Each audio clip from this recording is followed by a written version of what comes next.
नमस्कार, आप देख रहे हैं द रिपोर्टर आकाश। तो हम आज चर्चा इस बात का करेंगे कि नरेंद्र मोदी को 3.0 की सरकार चलाना कितना बड़ा मुश्किल है।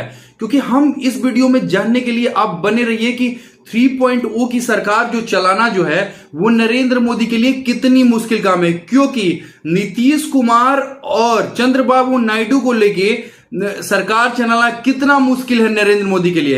आइए इस चीजों पे हम नजर डालते हैं। जी, नरेंद्र मोदी अपने तीसरे कार्यकाल में कब तक पीएम बने रहेंगे और देखने वाली ये बात होगी, और किस तेवर के साथ वो प्रधानमंत्री बने रहेंगे। क्या उनके जो पुराने एजेंडे हैं, क्या उनके जो पुराने काम हैं, उन काम को नरेंद्र मोदी कैसे आगे बढ़ाते हैं, इस चीज को देखना बहुत जरूरी है। ये अब नीतीश कुमार और चंद्रबाबू नायडू पर निर्भर होगा कि पीएम नरेंद्र मोदी जो है अपने कार्यकाल को कितना आगे कैसे किस तरह से बढ़ाते हैं। क्योंकि पिछली 2 कार्यकाल जो नरेंद्र मोदी की थी, वो मानते हैं कि वो गठबंधन की एनडीए की सरकार थी, लेकिन भारतीय जनता पार्टी जो है वो अपने दम पे सरकार बनाने में सफल हुई थी। और इस चीज को जानना होगा कि नरेंद्र मोदी ने काफी कड़े अपने दोनों कार्यकाल में काफी कड़े फैसले लिए थे। अब इस चीज को यह देखने के लिए जरूरी होगा कि उन कड़े फैसले के बाद और बाकी जो चीजें हैं, पीओके वगैरह है, जितनी भी सारी चीजें हैं, नरेंद्र मोदी इस चीज को कैसे निपटते हैं। क्या नीतीश कुमार और चंद्रबाबू नायडू उनका साथ देते हैं? क्योंकि देखिए ये लोग काफी, जैसे देखिए चिराग पासवान जो नीतीश कुमार के साथ है, तो उनका तो एकदम मान लीजिए कि वो बीजेपी की गवर्नमेंट है। तो ऐसे में लग रहा है कि पीएम नरेंद्र मोदी अपने बहुत सारे एजेंडों को किनारे करके रखना पड़ेगा। उनको एजेंडे को अभी कुछ भी, क्योंकि हो सकता है कि उनका कुछ एजेंडा ऐसा हो जिसमें ये लोग साथ दे या ना दे। तो इस टाइप के जो भी एजेंडे होंगे, मतलब कि देखिए नीतीश कुमार ने अलग ही डिमांड कर दिया है, काफी ज्यादा मंत्रिमंडल पद भी, रेल मंत्रालय मांग रहे हैं, वो रक्षा मंत्रालय मांग रहे हैं, और चंद्रबाबू नायडू भी वित्त मंत्रालय मांग रहे हैं। तो इस चीज को देखते हुए नीतीश कुमार, मतलब कि पीएम नरेंद्र मोदी को कैसे साथ लेके चलना है ये देखना होगा। क्योंकि नीतीश कुमार की पार्टी जदयू जो है वो बिहार में 12 सीट जीत के आई हुई है, और चंद्रबाबू नायडू की जो पार्टी है टीडीपी, वो आंध्र प्रदेश में 16 सीट जीत के आई हुई है। और बिना इनके, क्योंकि एनडीए अपने दम, मतलब बीजेपी अपने दम पे सरकार बनाने में सफल नहीं हुई है, क्योंकि उसकी 240 सीट आई है, और ये दोनों पार्टियों को मिलके 28 सीटें हैं।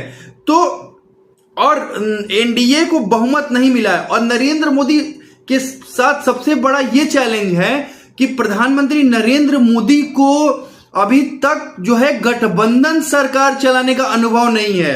तो नरेंद्र मोदी, मतलब देखिए, जब भी नरेंद्र मोदी जब देश के अपने गुजरात के वो चीफ मिनिस्टर थे, उस टाइम भी वो गठबंधन की सरकार नहीं चला पाए थे। मतलब कि उनका पूर्ण बहुमत से हमेशा ही सरकार गुजरात में बनी हुई है।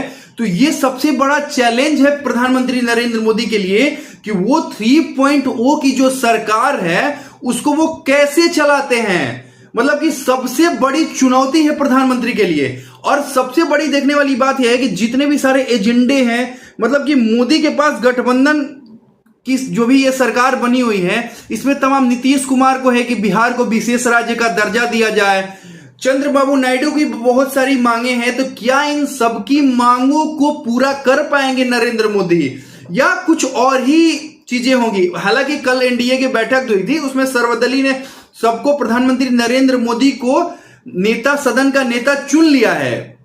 इसमें कोई चीजें नहीं है कि कुछ भी चीजें ऐसा नहीं है कि अभी तक तो ऐसा नहीं लग रहा है। क्योंकि जैसा कल नीतीश कुमार का भाषण हुआ, उसमें वो बोले कि कुछ लोग जो हैं, एक आध जो गलती से जीत के आ गए हैं, तो अगली बार हम लोग जब रहेंगे ना, तो इनको वो भी सीट हम नहीं जीतने देंगे।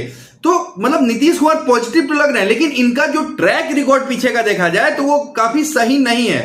तो इस चीज पे कितना अड़ पाते हैं? देखिए, अगर ये दोनों पार्टियां अगर एनडीए के साथ मिलकर अगर सरकार नहीं बना रही है, तो अगर ये पार्टी अगर उधर जाएगी तो उधर भी बहुत सारे प्रॉब्लम्स है। क्योंकि वहां तो ऑलरेडी, यहां एनडीए देखिए 240 सीट अपने दम पे जीती हुई है, लेकिन वहां पहले से ही खिचड़ी पकी हुई है।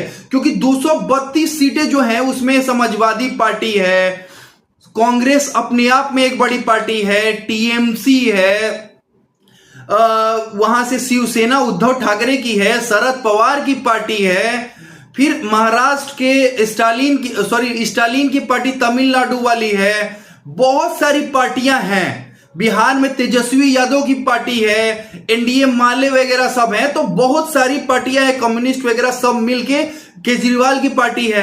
तो ऑलरेडी ये लोग बहुत है, लेकिन यहां पे जो एनडीए है वो अकेले अपने दम पे बहुमत हासिल, मतलब 240 सीट का आंकड़ा क्रॉस किया। बहुमत तो नहीं हासिल किया है, क्योंकि बहुमत का आंकड़ा छूने के लिए एनडीए को 272 सीट लाने थे, लेकिन ऐसा हुआ नहीं। तो सबसे देखने वाली बड़ी बात होगी कि 3.0 की जो सरकार है उसको नरेंद्र मोदी कैसे चलाते हैं, क्योंकि पिछले इनको गठबंधन चलाने का अभी तक अनुभव है नहीं। लेकिन नरेंद्र मोदी काफी परिपक्व नेता माने जाते हैं, वो सिचुएशन को काफी अच्छे तरह से हैंडल करते हैं और लगातार तीसरी बार प्रधानमंत्री की शपथ लेने वाले हैं। तो सबसे बड़ी हमारे न्यूज चैनल पर यही चीजें हैं कि नरेंद्र मोदी कल शपथ ग्रहण करते हैं, इसके बाद वो कैसे कैसे सामंजस्य बैठा के इन सारी अपने गठबंधन सरकार के साथ चलते हैं, ये देखने वाली है। और इस टाइप के न्यूज को देखने के लिए आप हमारे चैनल को लाइक कर सकते हैं, सब्सक्राइब कर सकते हैं।